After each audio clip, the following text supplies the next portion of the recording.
오늘은 하나님의 말씀에 순종한 나봇이라는 주제로 말씀을 전하겠습니다. 자, 어제까지 우리가 이제 아람의 베나닷 2세와의 두 번에 걸친 전쟁 이야기를 공부를 했습니다. 큰 전쟁이 두 번이나 있었어요. 그런데 정말 아합은 하나님의 분에 넘치는 과분한 은혜를 입었죠. 그렇게 은혜를 입을 자가 되지 못하는데 하나님의 분에 넘치는 과분한 은혜를 통해서 두 번이나 이 전쟁에서 승리할 수 있었습니다. 이제 오늘 말씀은 그 2차에 두 번에 걸친 전쟁에서 승리한 다음에 한 3년 동안 이제 그 아람과 전쟁이 없는 평화의 시대가 있는데 그 전쟁이 없던 평화의 시대에 있었던 일이에요. 그럼 하나님의 은혜를 받을 자격이 되는 자도 아니고 그럼에도 불구하고 하나님의 은혜로 이렇게 두 번이나 승리를 하고 그랬으면은 하나님의 이제 어떻게 돼요? 하나님 더 잘 섬기고 그 말씀에 순종하고 그렇게 살아야 되는데 오늘 야합이 그렇지 못한 모습이 또 나타납니다. 하여튼 이 사람을 가만히 보면은 뼛속까지 죄인이 뼛속까지 또 나와요. 자, 오늘 말씀해 보면 어땠어요? 이제 전쟁이 없던 평화의 시기에 어느 날 왕궁을 거닐다가 그 왕궁 근처에 있는 어떤 포도원 땅이 눈에 들어왔습니다. 왕이니까 뭐 얼마나 땅이 많았겠어요. 자기 땅이 포도원도 많았을 테고. 그런데 그 왕 사마리아하고 이스라엘하고 수도가 두 개가 이제 이렇게 있었는데 이스라엘이죠. 이스라엘 그 성 왕궁 옆에 포도원이 하나 눈에 들어오는 거예요. 근데 그 포도원을 딱 보니까 야, 저기다가 채소를 심었으면 좋겠다 이런 생각이 든 거죠. 그 땅을 갖고 싶었던 거예요. 자기가 너무 마음에 들었습니다. 아, 저기다 왕궁에서 먹는 뭐 요새 사람들이 유기농 좋아하는데 채소를 좀 심었으면 좋겠다 이런 생각이 들어서 신하들을 시켜갖고 누구 땅인가 알아보게 했죠. 그랬더니 누구의 땅이에요? 이스라엘 사람 나봇이라고 하는 사람의 포도원이었습니다. 그 땅이. 자, 이 아합이 이 땅이 너무나 갖고 싶었어요. 욕심이 생긴 거죠. 탐욕. 탐심이 무섭습니다, 여러분. 탐심이 그 탐욕이 생긴 거예요. 그 땅. 그렇게 땅이 많으면서도 그 땅을 너무나 갖고 싶었습니다. 그래서 나봇을 불러가지고 거래를 하죠. 그 땅을 자기한테 넘겨라. 넘기면 아합이 내가 다른 데 있는 더 좋은 포도원을 너한테 주겠다. 강제로 뺏으려고 그러지는 않았어요. 더 좋은 포도원을 주겠다. 만약에 포도원을 원하지 않으면 값을 잘 쳐서 돈으로 후하게 주겠다. 그러니까 그 땅을 나한테 넘겨라. 그렇게 왕이 얘기를 했습니다. 나봇이 땅을 팔았어요? 안 팔았어요? 안 팔았죠. 그 얘기는 좀 이따 한번 살펴보겠습니다. 나봇이 땅을 팔지 않겠다고 하자 그 땅이 너무 갖고 싶었던 아합은 왕궁으로 돌아와서 병이 들어버렸습니다. 끙끙 앓았어요. 너무나 갖고 싶은데 또 자기는 왕이지 않습니까?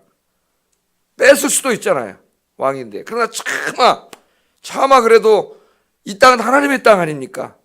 그들이 잘 지키든 안 지키든 하나님의 땅이고 하나님의 율법이 있는 땅인데 차마 뺏지는 못하고 들어와가지고 병이 들어버렸어요. 밥도 안 먹고 침상에 누워가지고 어린애처럼 끙끙 앓고 있었습니다. 이 남의 땅을 얼마나 갖고 싶었으면 그렇게 하나님이 왕으로서 많은 땅이 있었는데 그걸 그렇게 갖고 싶었던 거죠. 하나님께서는 우리 인간의 죄성 가운데 이 탐심을 알고 계세요. 그래서 십계명 말씀에 뭐라 그랬습니까? 네 이웃의 아내와 네 이웃의 재산을 탐내지 말라 그랬습니다. 탐하지 말라고 말씀하셨고 신약 성경으로 보면 이 탐심은 우상숭배라 그랬어요. 탐심은 우상숭배다. 그러니까 이 인간의 탐심을 통하여 모든 죄와 우상숭배가 다 이 탐욕에서 나는 거죠. 욕심과 탐욕. 그래서 이 마음속에 탐심이 생기면 하나님이 어떻게 하라 했어요? 그 탐심을 물리치라 그랬어요. 여러분, 우리 그 죄성을 가진 인간이 어떻게 했습니까? 좋은 것들 있으면 어떻게 하고 싶어요? 자꾸 갖고 싶죠. 탐심을. 그래서 그 광고하는 사람들이 뭐를 자꾸 자극하는 거예요, 우리에게. 그 탐심을 자극하는 거예요. 그리고 요새 텔레비전 틀으면 한 채널 건너서 뭐가 나와요? 홈쇼핑 나오잖아요, 홈쇼핑. 컴퓨터도 틀으면 뭐가 나와요? 광고가 계속 나오죠, 광고가. 어느 날 뭐 이렇게 써서 궁금해서 하나 눌렀다가 이제 컴퓨터 거다 다음 날 키면은 그 누른 게 만약에 광고면은 계속 나와. 눈에 보이게 계속 나오죠. 왜? 그렇게 자꾸 그걸 어떻게 갖고 싶은 탐심을 자극시켜요. 그래서 광고할 때도 핸드폰이 어떻게 됩니까? 2년 하면 돈 다 끝나잖아요. 그죠? 2년 하면 이제 돈 다 끝나니까 보통 2년마다 한 번씩 갈죠. 컴퓨터를 사람들이 이 핸드폰을. 그러니까 어떻게 해요? 나오기 전에 새 제품만 나오면은 티저 광고라 그래가지고 기사를 계속 쓰면서 뭐 몇 달 전부터 계속 막 뭐가 새롭게 되고 이게 읽다 보면 어떻게 돼요? 갖고 싶은 탐심이 확 생기죠. 이게 새 거고 멀쩡한데도 어때요? 이거 또 바꾸고 싶고 계속 그러지 않습니까? 인간의 탐심이라는 게. 탐심을 내버려 두면은 이 걷잡을 수가 없어요. 이거는 만족될 수가 없습니다. 그래서 마귀는 항상 우리 마음속에 탐심을 자극시켜요. 탐심을. 그럼 그거 해가지고 자기가 갖고 싶은 거 다 사드리면은 언제 하나님 앞에 11조를 드리고 감사한 것을 드리고 주일 하는데 전도하는데 돈을 드리고 어려운 이웃을 돕는데 돈을 드리고 성교비를 내고 돈이 어디 있어요? 자기 탐심 채우는데 다 그거 해버리는데. 예? 더더군다나 그걸 갖기 위해서 또 죄도 짓고, 그죠? 그러다 보면 하나님보다 돈을 더 사랑하게 되고 세상을 더 사랑하게 되고, 그래서 우상숭배라는 거예요. 이 탐심이. 이 탐심을 물리쳐야 됩니다. 탐심은 우상숭배. 반드시 파멸의 길로 가게 돼 있어요. 탐심이. 그래서 이 탐심의 반대는 뭘까요? 자족과 감사입니다. 하나님이 나에게 주신 이 삶에 대해서 자족하는 거예요. 만족하는 거죠. 자족하고 감사하는 거예요. 탐심은 자족하지 못하는 거죠. 예? 욕구 불만이에요. 자꾸 더 갖고 싶은 거예요. 감사하지 못하는 거예요. 그래서 하나님께서는 우리 한번 좀 성경 찾아보겠습니다. 디모데전서 6장 펴놓으세요. 여기를 좀 이렇게 접어놓고 디모데전서 6장을 한번 펴보세요.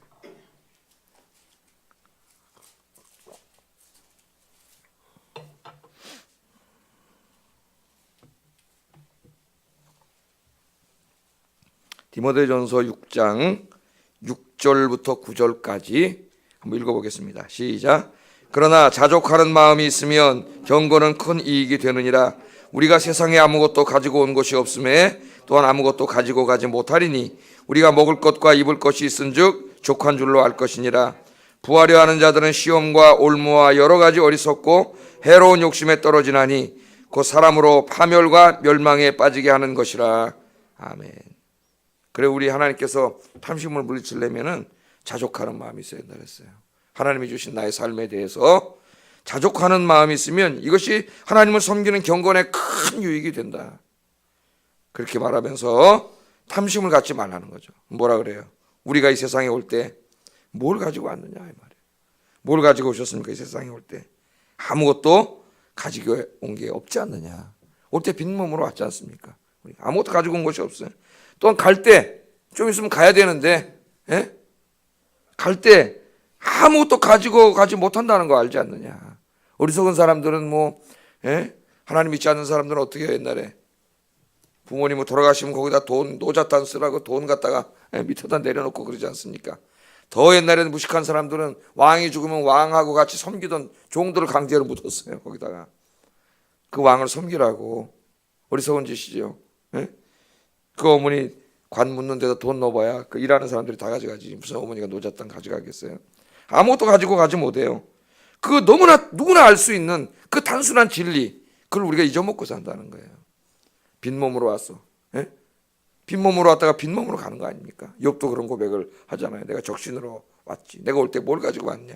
내가 가진 건 다 하나님이 준 거고 가져가신 분도 하나님인데 내가 뭘 불평하고 불만하냐? 욥이 그러지 않습니까?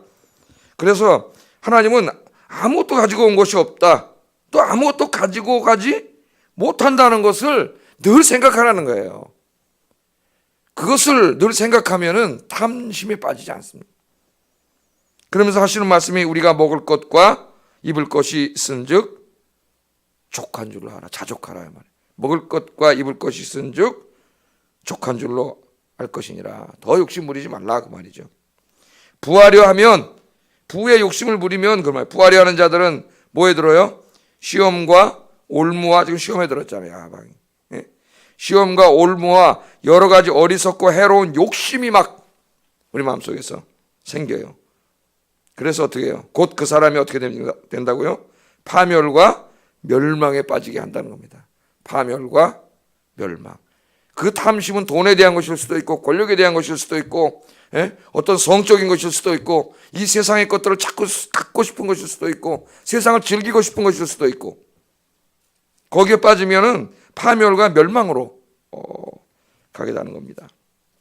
자, 잊지 마시기 바랍니다. 우리는 이 땅에 올 때 아무것도 가지고 온 것이 없고 다시 하나님께로 갈 때 아무것도 가지고 갈 수 없습니다. 공수래 공수고 우리는 다 빈손으로 왔다가 빈손으로 가기 때문에 하나님께서 나머지는 그래도 옷을 입고 있으면 다 하나님 주신 거죠. 밥을 먹고 있으면 다 하나님 주신 거예요.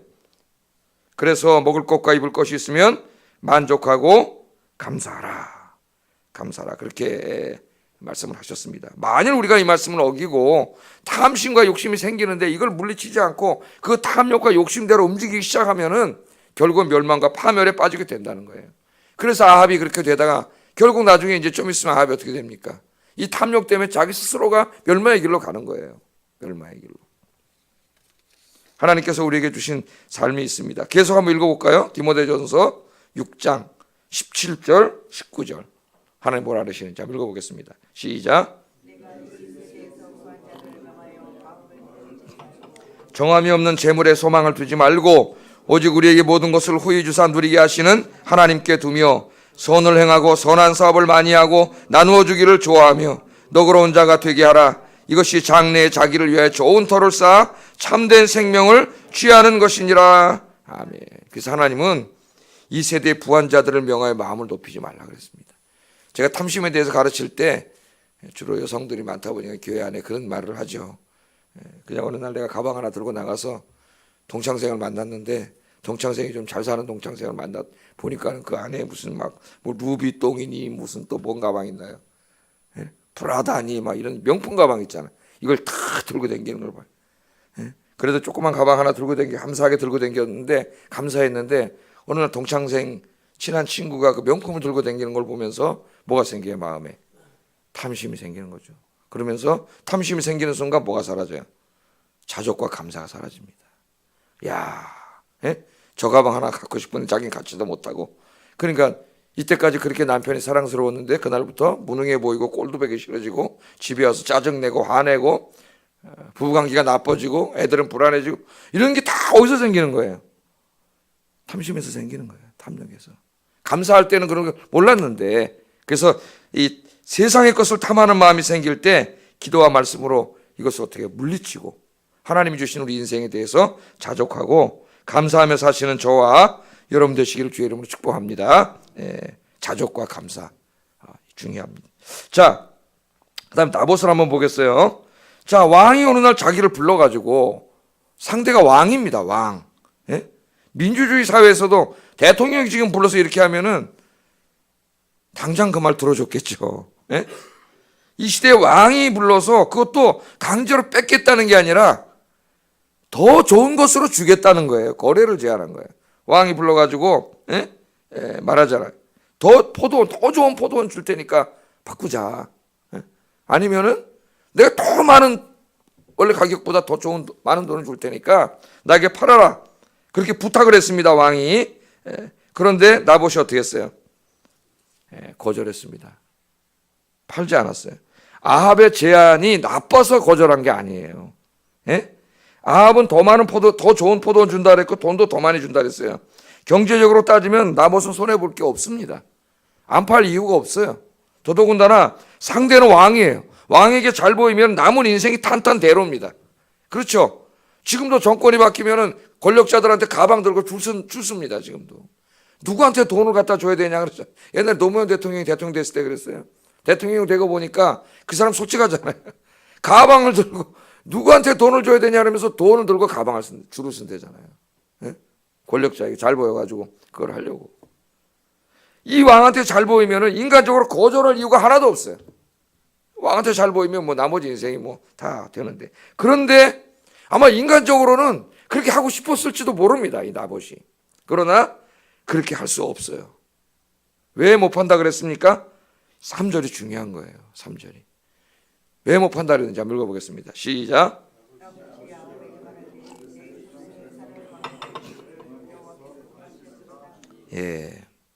이것을 누가 금해요? 하나님이 금하셨거든요. 여호수아 때에 각 지파 12지파로 나누고 각 가문으로 나누어서 하나님이 각 가문의 땅을 다 주셨어요. 그 땅을 주시면서 하나님께서 주신 땅 이제 조상으로부터 그 땅을 물려받았겠죠. 그 땅을 다른 사람에게 양도할 수 없습니다. 팔 수 없어요. 우리 저 룻기에서 자기 마음대로 팔고 모압으로 갔던 그 엘리멜렉 집안에 망하는 걸 공부했죠. 예? 이 땅을 팔 수 없어요. 혹시 정말 피치 못할 사정으로 땅이 넘어갔을 때에는 그 가장 가까운 친척이 반드시 그 땅을 다시 찾아줘야 됩니다. 그렇지 않으면 왜 그랬을까요? 하나님 왜 그런 법을 만들었을까요? 안 그러면 나중에 힘있고 머리 좋은 사람이 그 땅을 다 차지하게 돼요. 우리나라처럼. 우리나라 민유지의 70%를 민유지의 70%를 3%의 부자들이 가지고 있습니다. 이 땅에. 지금은 좀 어떻게 변했는지 모르겠는데 별반 다르지 않을 거예요. 일반인들은 끼케야 자기 집 하나에 그만큼의 땅이 있는 거고 그 도로 공공도로 걸어다니는 그 정도지 나머지는 다 주인이 있어요. 그러니까 땅값이 막 하늘로 치솟아 가지고 우리나라를 팔으면 미국 땅을 살 정도로 이 과도하게 땅값과 집값이 올라가 있죠. 서울에 살 수가 없어요. 젊은이들이 결혼하면 서울에 살 수가 없어요. 전세값이 너무 높아가지고. 그래서 지금 다 어디로 가냐면 저 하남하고 김포로 이사가, 우리 교회도 젊은 친구들이 다 김포로 이사가죠. 여기 집을 얻을 수가 없어요. 너무 비싸가지고. 그래서 지금 하남, 김포 이런데 그 결혼하고 젊은 친구들이 이렇게 다 이사를 가다 보니까 서울 인구가 1,000만 명이 안 됩니다. 지금 줄어들었어요. 그런데도 교통은 여전히 복잡하죠. 왜? 직장은 여기 있잖아요. 나갔다 들어오고. 그래서 지금 다시 이제 교회들이 김포 저 남양주 쪽 신도시 쪽으로 다시 또 그렇게 되고 있어요. 도시는 공동화 현상이 일어나고 점점 어려워지고 있습니다. 도심권에 있는 교회들이. 왜? 여러분 자녀들 결혼은 다 어떻게 집 못 얻잖아요. 여기다가 대부분이 멀리 이사 가야 돼요. 싼 데로. 그런 일이 벌어지고 있죠. 그런 일이 벌어지기 때문에 하나님께서는 이 땅을 절대 팔지 못하겠어요. 토지 투기 하나님 법으로 절대 금했습니다. 부동산 투기는. 레위기 25장 23절에 보면 토지를 영원히 팔지 말 것은 토지는 다 내 것임이니라. 너희는 거류민이여 동거하는 자로서 나와 함께느니라. 그래서 땅에다가 농사를 땅에다 노동을 우리가 해서 그 결실을 먹는 것을 하나님 허락했지만 그 땅을 사고 팔아서 그 차이를 남겨 먹는 소위 투기는 하나님이 엄격하게 금했어요. 이건 죄악입니다. 하나님 앞에. 제가 옛날에 학생운동할 때 여기에서 근거한 그 헨리 조지의 토지 이론을 중심으로 우리나라 조세 토지 개혁 운동을 했던 적이 있어요. 학생운동할 때. 자, 하여튼 하나님이 못 팔겠습니다. 그건 하나님 말씀을 어기는 거예요. 왕이 아무리 좋은 제안을 하고 더 좋은 포도원을 준다 그러고 돈을 많이 준다 그러고 그게 또 왕이 한 거기 때문에 왕한테 잘 보여서 편안하게 평생을 살 수 있는 좋은 제안이었지만, 어떻게 보면 지금으로 말하면 부자 되고 성공할 수 있는 좋은 제안이었지만 나봇은 그렇게 할 수 없었어요. 왜? 이 사람은 하나님을 경외하는 사람이기 때문에.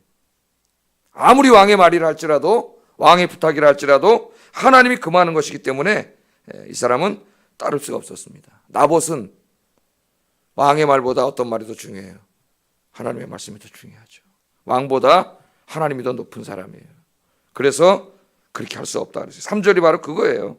나봇이 아합에게 말하되 내 조상의 유산을 왕에게 주기를 여호와께서 금하고 계시는데, 하나님이 그렇게 하지 말라 그랬는데 내가 이걸 어떻게 그렇게 할 수가 있습니까? 그렇게 얘기했죠. 성경에 보면은 이런 사람들이 몇 명 나오죠. 그죠? 출애굽할 때 그 히브리 산파들도 한번 생각해 보세요. 애굽 왕이 보니까 이스라엘 히브리인들이 자꾸 왕성해지고 강해지잖아요. 그게 두려워지니까 어떻게 했어요? 산파들을 시켜가지고 은밀하게 아들을 낳으면 다 죽여버려라. 나일강에다 던져버리라 그랬죠. 죽이라 그랬어요. 근데 이 산파들이 있었는데 하나님을 경외하는 산파들이 있었죠. 아기를 받으니까 남자 아기가 나왔어요. 왕은 어떻게 하라 그랬어요? 왕의 명령 죽이라 그랬죠. 그러나 산파들이 죽였어요? 안 죽였어요? 안 죽이고 숨겨서 살렸죠. 살렸어요. 왕의 명령을 어기고 살렸어요. 왜? 왕의 명령을 따르는 것은 하나님의 명령을 거역하는 것이었기 때문에. 왕의 명령과, 쉽게 얘기하면 국가의 명령과 하나님의 명령이 충돌을 할 때 우리 하나님의 백성들은 어떤 명령을 따라야 돼요? 그가 아무리 권력자라 할지라도, 그 명령을 어기면 죽는다 할지라도 우리는 그 명령을 따를 수 없어요. 왜? 하나님의 명령을 따라야 되기 때문에. 그래서 산파들이 그 명령을 따르지 않았습니다.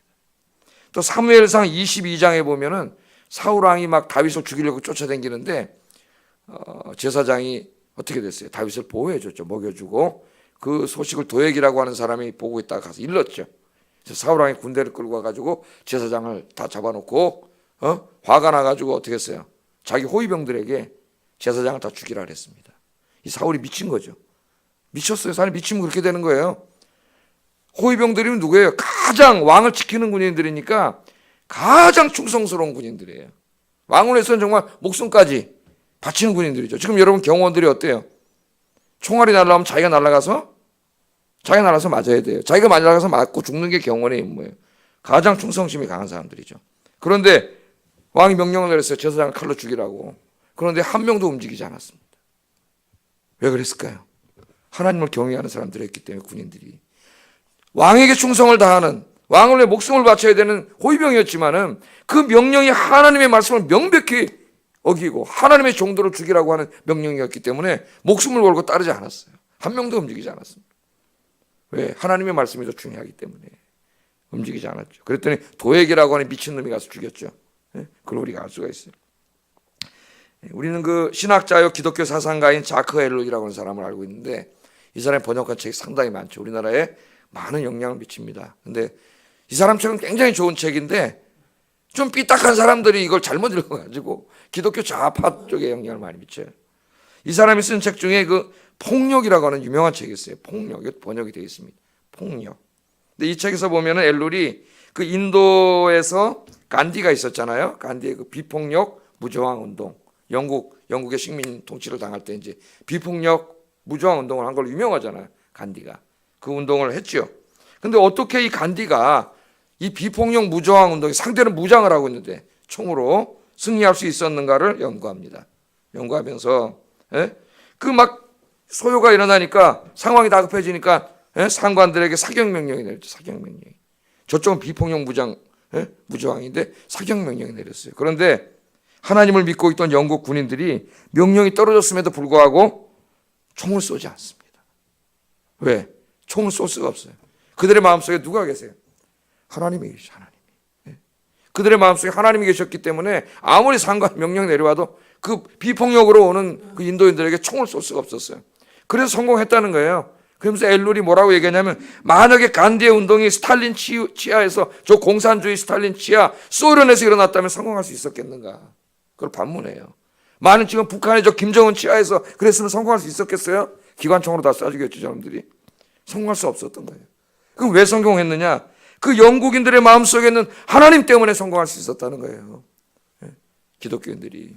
그러면서 우리에게 뭘 말해줍니까? 우리 기독교인들이 그런 폭력에 그런 범죄에 가담하면 안 되는 거예요.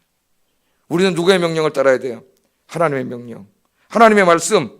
물론 우리 그리스도인들도 국가의 법을 지켜야 되고 국가의 통치에 우리가 잘 따라줘야 됩니다. 그것이 하나님의 뜻이에요. 그러나 국가의 권력, 그 권력자들의 말과 시키는 것이 명백히 하나님의 말씀과 상충할 때에는 우리는 그 말에 순종할 수 없습니다.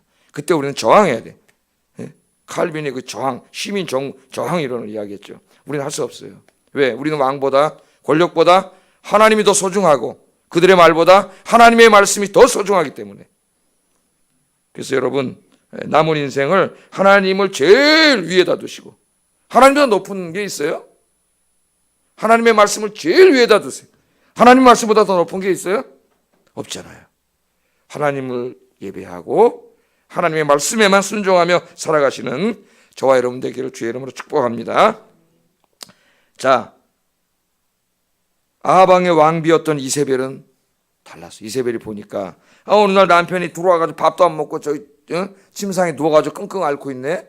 그 이세벨이 찾아와서 아니 도대체 왜 그러십니까? 그랬더니 오늘 성경에 보니까 아합이 일렀어요. 자초지 일렀어요. 일렀더니 이세벨이 화가 났어요. 자기 남편이 너무 한심해 보이는 거예요.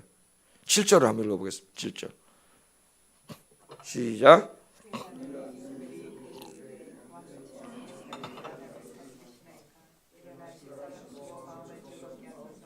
내가 이스라엘 사람 나봇의 포도원을 왕께 드리리이다. 이세벨이 뭐라 그래요? 이세벨이 보니까 이해가 할 수 없는 거예요. 화가 나는 거예요. 그러면서 뭐라 자기 남편한테 왕이 지금 이스라엘 나라를 다스리나이까? 그 말이 뭡니까? 당신 왕 맞아? 그 말이죠. 왕 맞아? 그 말이에요. 당신 최고 권력자 맞아? 그러는 이세벨은 자기 남편이 도저히 이해할 수가 없었어요. 왜? 자기 나라에서는 바알을 섬기는 자기 나라에서는 왕이 하나님이야. 왕이 갖고 싶으면 그냥 갖는 거죠. 그렇죠? 예? 그냥 뺏으면 그만이에요. 왕이 갖고 싶은데 왕이 달라 그러는데, 아니 그것도 왕이 돈도 다 주고, 예? 포도도 준다고 부탁까지 하는데도, 아니 감히 왕의 말을 어겨? 이거는 도저히 있을 수 없는 일이죠. 이 자기가 자란 나라 시돈 땅에서는.